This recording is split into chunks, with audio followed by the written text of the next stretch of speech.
a few minutes at the end, I would like to know who's in the audience, because I know that there are a lot of very important and interested and engaged people in the audience.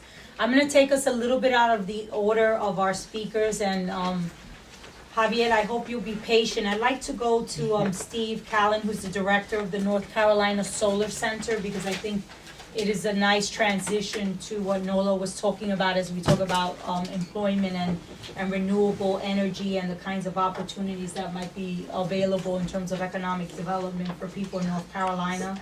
Steve is, as I said, the director of the North Carolina Solar Center, and for the last 12 years has been working in the area of energy policy, particularly with a focus on renewable energy and energy efficiency. He currently directs the Solar Center's policy division and leads the efforts to develop new research and programmatic opportunities for the center. Previously served as project manager with McNeil Technologies, where he focused on renewable energy programs, support for the Department of Energy, as well as worked with NGOs, foundations, private companies, and state energy offices on energy, transportation, and climate change policy issues. Steve, 5 minutes. Thank I'll do you. my best. Okay, 6 minutes. Okay. Well, first of all, let me say thank you for the invitation to be here tonight. And I also want to recognize a couple of folks in the audience, some folks from my staff, Amanda Venega and Gerardo Granillo back here, who brought to my attention this opportunity. And I'm really thankful to be here and to have this opportunity. When it comes to climate change, you know, the Solar Center is kind of, we're the front lines of this discussion. When you get down to the discussion of what we're going to do about climate change, the vast majority of the options on what to do really come down to energy policy. And when you look at what's going on in energy today, the current policies that we have, for the most part, are not terribly productive to solving this problem. In North Carolina, we really have no indigenous energy supplies here. We have to import all of the fuel for coal plants, for natural gas, for petroleum for transportation, even uranium for our nuclear power plants. That's about $15 billion a year that leaves the North Carolina economy, whether it goes to the Middle East or it goes to West Virginia, so somebody can chop the top off a mountain and grind it up for us. There's just a lot of money leaving our economy and going elsewhere to create jobs and well-being in other places. The nice thing about renewable energy and energy efficiency is that it has a lot of benefits. It keeps that money, at least some portion of that money, here domestically in the state and creates opportunity for investment in jobs here. It also does avoid some of those environmental problems like the climate change emissions related issues.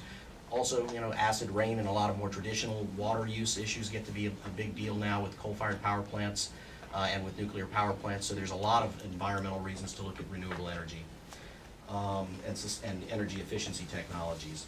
There are really, in my mind, 5 big drivers that have really made this conversation interesting in the last few years. Renewable energy is kind of like mom and apple pie. Everyone always thought, yeah, that's great, we love solar energy, all the way back to Jimmy Carter. Everybody put on your sweater, turn the thermostat down. But it never really caught on for a whole array of reasons, probably not the least of which was that it was a relatively more expensive option than the alternatives, and we didn't care about the other consequences of the alternatives. But in recent years, we've seen the consequences of the alternatives, the environmental issues, really become a real significant problem. And at the same time, we've seen the cost associated with those traditional options, coal and oil and others, those costs are continuing to increase, and they're going to continue to increase. That's one thing that people always mention, that renewable energy is more expensive. Well, the reality is that whatever you're paying for your energy today, you will be paying more for it tomorrow, and you'll be paying more than that the next day if we do nothing. No matter what we do, the cost of energy is going to go up. At the same time, all of these renewable energy technologies, all of these energy efficiency technologies, they're manufactured technologies. Anybody that studied how auto manufacturers worked 100 years ago instead of in the last 10 years when we were trying to figure out how to keep them afloat, knows that if you build enough of these widgets, the prices come down on a unit basis. And that's what we're starting to see in renewable energy, is that as the volume increases in the manufacturing side, the cost comes down. As we get more experience in installing these technologies, as electric utilities become more comfortable with these technologies, all of the associated costs with doing these projects have come down dramatically. In solar alone, we've seen a price drop of almost 50% just in the last couple of years, largely associated with improvements in manufacturing technology and lowering costs in the inputs to manufacturing. So all of that said, there's a big push on the environment. There's also a large push that comes from just the generic green marketing push that we're seeing. It seems like you can't turn on the television these days without seeing some kind of advertising about how some company is green. The marketers have figured out that people want this stuff, and that has allowed us to shift the conversation so that it's no longer a bunch of people like I used to be in my tie-dye and Birkenstocks dancing around the tree singing Kumbaya. It's now, you know, a real mainstream industry. You know, one of the largest environmental companies and solar customers in the United States for all of is Walmart, for God's sake. You know, But you still do that, right? believe it or not, on the weekends, but don't tell anybody. Staff, you didn't hear that. Tree hugger. So, you know, to go from that environment to an environment where these major corporations are becoming primary customers for this, where some of the biggest solar companies in the world are actually subsidiaries of electric utilities or oil companies, it's a very different world than we were in just a few years ago. A third big reason in North Carolina why it's important is the agriculture sector. I want to continue to riff on Nolo's point there. You know, a lot of the inputs in the bioenergy, which is biomass power, biofuels, these are all things that come out of the agriculture sector. They're going to create opportunity to keep jobs that we have in the agricultural sector by creating more markets for the products, or even by creating markets for the waste products that otherwise would be left behind as a liability. And so there's interest there. A fourth area is this issue of energy security. You know, whether you're talking about weather-related incidents like Katrina, you're talking about accidents. You may remember a few years ago a tree limb fell on a power line in Ohio and half the eastern seaboard went down. Or whether you're talking about geopolitical. If you look at the top 5 countries that are selling oil to the United States right now, it reads like a hits list of who hates us. So there are lots of problems with all of these issues associated with energy security. And renewable energy and biofuels and all of these other technologies help us to diversify that portfolio and avoid some of those security issues. And then last but not least, jobs and economic development. That's probably the big driver right now.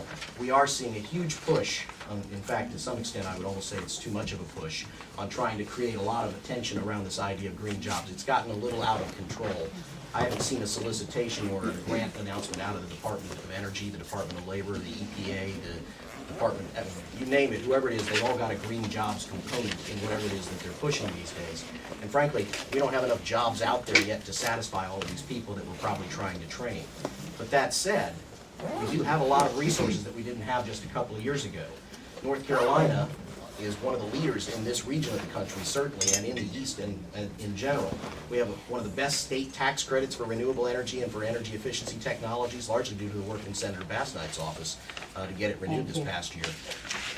We have a renewable energy portfolio standard that Senator Basnight, Senator Albertson, and a number of others helped to champion, so that we have a portfolio standard. It's basically a requirement on electric utilities to diversify their generation portfolio and make sure that we get something from renewable energy. And then the stimulus package from the feds, we got $7 million, we used to have a $7 million budget each year for energy efficiency and renewable energy in this state. It's up to $76 million this year. $10 million that we used to have on average for weatherization programs around the state, it's over $100 million this year that we will have to spend on weatherization of homes in this state. A brand new program that didn't exist before created $58 million of additional money for energy efficiency work at the local government level in the state. And those are just state numbers. Those numbers multiply across the country, state by state. The Solar Center, we just won a $3 million grant to train trainers in the renewable energy field. So we'll be working with community colleges to help train folks that then are qualified to go out that are maybe training plumbers or electricians now, and have them incorporate solar energy technology into their existing curriculum. Because what we don't want is solar trainers, or we don't want solar professionals. What we want is we want plumbers and electricians and other professionals that are already out there and that are trying to move into those fields to know how to do solar, so that they can then bring in entry-level folks and train them up in the traditional trades. So I'll leave it at that for now, but there's just so much activity in this area. I'll buy the second round. And we can talk more about all of the opportunity in this arena. Thank you very much. That was perfect. Thank you so much, Nolo and Steve. Javier, are you on the line with us? Of course I am. Okay, Javier, I'm going to introduce Javier